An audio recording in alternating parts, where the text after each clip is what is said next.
জীবনটা যেন থেমে গেছে। ঘুম ভাঙি, আবার সে একই হতাশা।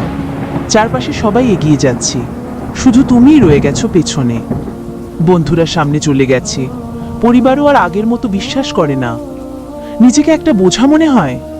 তাহলে শোনো, এই ভিডিওটা তোমার জন্য।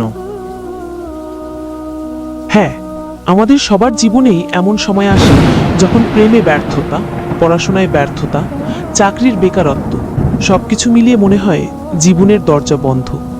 মা বাবার চোখে তুমি এক ব্যর্থ সন্তান, বন্ধুদের আড্ডায় তুমি সেই উপহাসের পাত্র। নিজেকে পাল্টাতে চাও, কিন্তু পারো না। মন ভেঙে যায় বারবার। কাঁদতে কাঁদতে ঘুমিয়ে পড়ো। ভবিষ্যৎ বলতে আর কিছুই কল্পনায় আসে না। কিন্তু জানো, এই অন্ধকারটাই তোমার সবচেয়ে বড় শক্তি। এই দুঃখ, এই চোখের জল, এই সবই তোমাকে তৈরি করে একটা অজেয় রূপে। আজকে যারা তোমাকে হেসেছে, তারা একদিন তোমার সাফল্যের গল্প বলবে অন্যদের। নিজেকে একটা কথা বলো, আমি থামবো না যতক্ষণ না জিতছি। একটা ছোট অভ্যাস থেকে শুরু করো। একটা পৃষ্ঠা পড়ো, 1 ঘন্টা কাজ শিখো, একটা ভিডিও বানাও, একটা ভালো সিদ্ধান্ত নাও।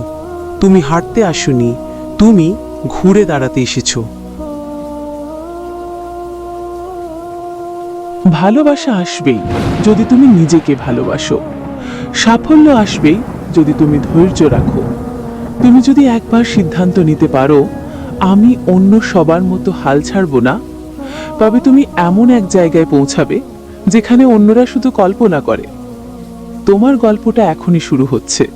তুমি একা নও, তোমার ভেতরে লুকিয়ে আছে একটা আগুন। ওই আগুনটা জ্বেলে দাও এখনই।